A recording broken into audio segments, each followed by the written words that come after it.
Bonjour, donc aujourd'hui je reviens vous voir pour une vidéo qui va concerner notre voyage et en particulier les sacs à dos qu'on va prendre, ou plutôt un des sacs à dos. Donc pour vous remettre dans le contexte, je pars avec mon mari et nos 4 enfants qui ont entre 7 et 15 ans.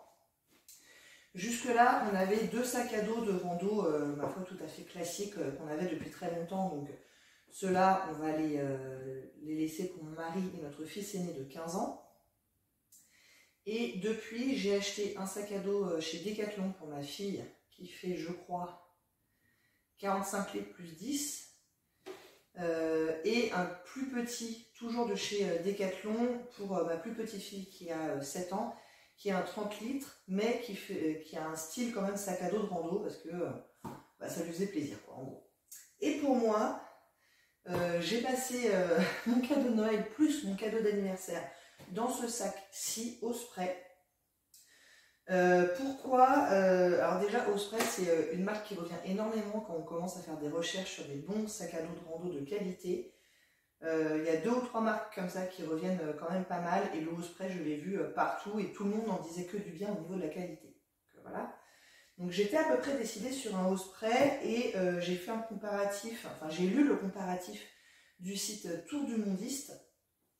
Et celui-là m'a tapé dans l'œil, puisque j'avais quelques critères un petit peu essentiels, à savoir que mes 2 plus jeunes enfants de 7 et 10 ans n'allaient probablement pas pouvoir prendre toutes leurs affaires dans leur sac à dos. Donc, fatalement, il y a une partie de leurs affaires qui va revenir dans nos sacs à dos, nous, adultes. Donc, il fallait une capacité un petit peu plus grande que juste pour moi. La capacité augmente encore quand on considère qu'il va falloir qu'on prenne un petit peu de matériel scolaire. Donc on va prendre des ordinateurs, mais ça ce sera plus dans les sacs à dos quotidiens. Enfin bref, ça ira pas forcément là-dedans au quotidien. Mais on va prendre des ordinateurs, une tablette et quelques manuels scolaires. Et donc tout ça, ça prend de la place et du poids. Donc il me fallait quelque chose avec quand même une grande capacité, puisqu'a priori c'est aussi moi du coup qui vais transporter par exemple la trousse à pharmacie.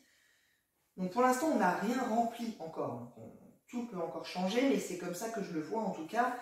Donc une partie des affaires de notre fille de 7 ans, une partie des affaires de notre fils de 10 ans, le matériel scolaire, la trousse à pharmacie, plus évidemment mes affaires personnelles. Donc un sac avec plutôt une grande capacité. Là où se pose le problème des sacs de grande capacité, c'est qu'ils ont une grande capacité et donc fatalement, ils sont plus lourds que la moyenne. Et du coup, j'ai trouvé que ce sac-là était parfait, en fait, vraiment le meilleur des 2 mondes, puisque comme vous allez le voir, c'est un sac à dos et à roulettes. C'est donc le Osprey Sojourn 80 pour 80 litres.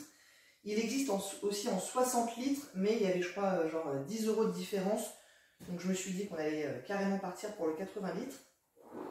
Et donc voici comment il se présente. Donc c'est un sac à dos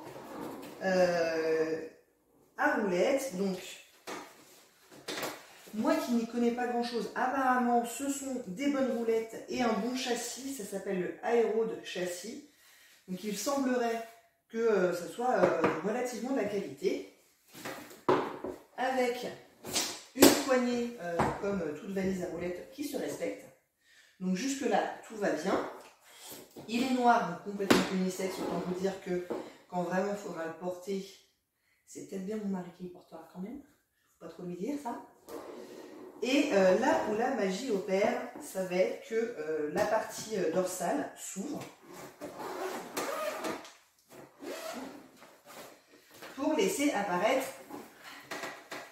le système de bretelles qui, semble-t-il, est un système qui est plutôt bien fait, qui est un système vraiment de sac à dos, de rando, avec une partie dorsale qui est bien respirante. Donc écoutez, après il va falloir le voir en action, j'ai envie de vous dire, mais en tout cas, les bretelles sont relativement rembourrées, enfin là comme ça, il fait plutôt confiance. Les différentes ouvertures du sac vont avoir un système pour pouvoir mettre un cadenas au besoin. Et pour pouvoir le transformer en sac à dos, il suffit d'ouvrir. Ça se fait quand même assez facilement. Hop, on clipse ici. Là, tout est réglable. On sort les centres ventrales. On va venir clipser encore 2-3 petits trucs. Ici, là, cette partie-là avec un petit porte-étiquette, on va venir le ranger là. Et il n'y a plus qu'à clipser tout en bas avec des clips qui sont quand même assez costauds. Là et là. Et ça y est, on est en mode sac à dos. Il y a un système à scratch pour venir régler la longueur du dos. Et donc voilà, ça y est, là, on est prêt à le mettre sur le dos. Donc une fois enfilé, c'est un sac à dos, ma foi, tout à fait classique, avec des petites machins sur le côté, là. Vous voyez que je suis pas une pro ou pas? Et aussi une sangle ici. Donc ce qui va le différencier d'un autre sac de rando, c'est qu'on va pas avoir les petites poches de rangement là sur les côtés. Bon, ça c'est pas très grave, mais à part ça, bah écoutez, tout va bien. Il fait, je crois, un tout petit peu plus de 4 kg à vide, ce qui est lourd pour un sac de rando, mais qui s'explique par le système de roues et de châssis, forcément, qui l'alourdissent un petit peu. Là où j'avais un petit doute, c'est que j'avais peur que les roues ne touchent mon bassin, vu que j'ai un bassin un petit peu large, on va dire ça comme ça. Et en fait, vous voyez que pas du tout, hein, ça ne touche absolument pas, donc ça ne me gêne pas du tout à ce niveau-là. Il y a juste ça, je pense qu'il va falloir que je règle. Mais à mon avis, c'est plus une question de hauteur de dos, parce que là, il est un petit peu haut, ce truc-là. Mais sinon, bah écoutez, ça va, quoi. Par contre, là où j'ai une petite interrogation, et je pense que je vais le découvrir un peu à la dure, c'est que je me dis, si je le porte sur le dos sous la pluie, bah, la pluie va fatalement rentrer là derrière, là où c'est vert, et bah, ça va tout mouiller, quoi. Alors j'ai acheté une protection pour les grands sacs, que j'ai pas encore essayé, je ne sais pas si elle va descendre jusque là pour le protéger. Donc là, j'ai une interrogation, donc on verra à l'usage. Ce que je me dis aussi, c'est que quand on est en configuration sac à roulettes, bah ici, éventuellement, ça peut faire un petit rangement supplémentaire. Pourquoi pas mettre un ordinateur ou un livre ou deux, ou voilà, ce genre de choses, ça peut peut-être servir à ça. Alors, il se trouve que je suis quelques familles sur Instagram qui ont fait le choix de prendre ce sac-là parce que partaient avec de jeunes enfants. Je pense en particulier à la famille OOF. Et en fait, il s'est avéré que les quelques familles qui l'ont pris, à chaque fois, disent qu'elles se sont servies très rarement du système sac à dos, que très essentiellement, elles le font rouler. Mais ça me rassure quand même d'avoir les bretelles. Sachant que les bretelles sont complètement amovibles, donc si un jour je veux voyager sans les bretelles, et ben je peux les enlever complètement et du coup avoir vraiment un espace de rangement complémentaire. Donc voilà pour le système roue / sac à dos. On va maintenant s'intéresser à l'intérieur du sac. Et donc il y a deux poignées qui ont l'air vraiment assez costauds, hein. Une au-dessus et une sur le côté, avec un système de rabat comme ça sur les côtés, ce qui va permettre de bien concentrer la charge au milieu et que ça ne se balade pas trop. Donc ici, là je l'ai mis parce qu'il est à vide. Donc quand il y a une petite charge, on va pouvoir le clipser là sur le côté pour vraiment bien le fermer. Mais quand la charge sera un petit peu plus grande, c'est-à-dire tout le temps pour moi, on a également de quoi le clipser ici avec des lanières de maintien qui vont pouvoir s'adapter à quand même une charge assez importante. Et si je la mets au maximum, hop, ça va pouvoir aller jusque là, donc il y a de quoi faire quand même. Un 80 litres à la base, c'est quand même une très belle contenance. Donc le sac en lui-même, une fois qu'on a détaché les lanières et qu'on écarte un petit peu les pans, on se rend compte qu'avant de l'ouvrir, on a déjà quelques attaches supplémentaires ici. Donc 4 attaches en plastique, j'ai déjà commencé à acheter quelques mousquetons. Je me dis que ça peut être pratique, par exemple quand on a des chaussures mouillées ou ce genre de choses. Ça peut être pratique de les transporter à l'intérieur, à l'extérieur plutôt.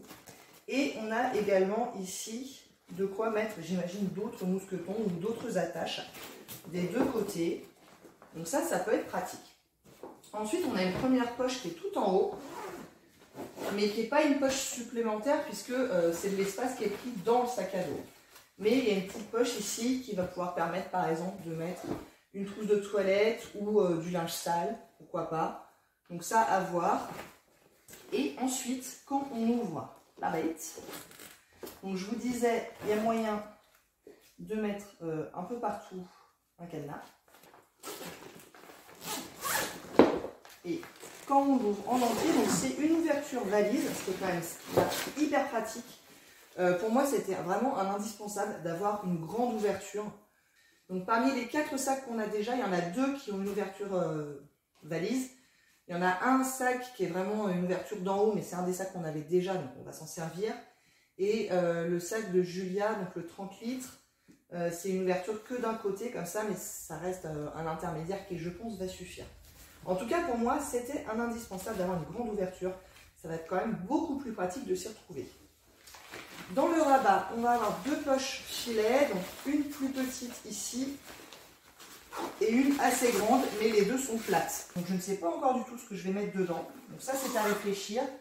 Ce que je sais à peu près de manière sûre, c'est que je pense m'acheter des packing cubes, donc des sacs de rangement, mais qui vont se compresser, pas juste des sacs. Je veux absolument que ce soit des trucs qui se compressent. Donc je vais ouvrir vraiment à fond, à fond, à fond. Et on va se retrouver avec quelques poches supplémentaires. Déjà, je trouve ça malin d'avoir un intérieur clair. Je pense que ça va être plus facile de voir les choses. Et donc, je ne sais pas si vous allez pouvoir voir à quel point il y a de la contenance, mais je pense qu'il y a de quoi faire.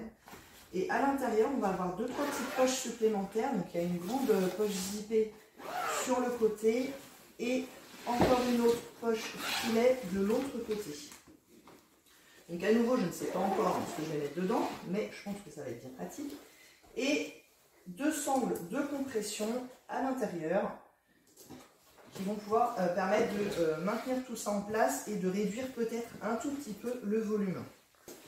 Donc voilà, je crois que je vous ai à peu près tout dit sur le Ospress au jaune 80, si ce n'est son prix, qui est loin d'être négligeable puisque c'est un sac qui est vraiment cher, donc j'espère que la qualité va être au rendez-vous. C'est un sac qui est à 350 €. Donc je vous disais, c'est à la fois mon cadeau de Noël et mon cadeau d'anniversaire. Sachant que comme c'était ma première commande, et peut-être bien la dernière, il y avait 10% si je m'inscrivais à la newsletter. Donc je l'ai payé au final 315 €. Alors c'est un budget. J'espère que je ne vais pas le regretter. Mais normalement, c'est du costaud. Oh yeah! Oh. Voilà, vous savez tout. J'espère que ça vous a plu. Si oui, n'hésitez pas à commenter, à liker et à vous abonner. Et je vous dis à très bientôt. Au revoir.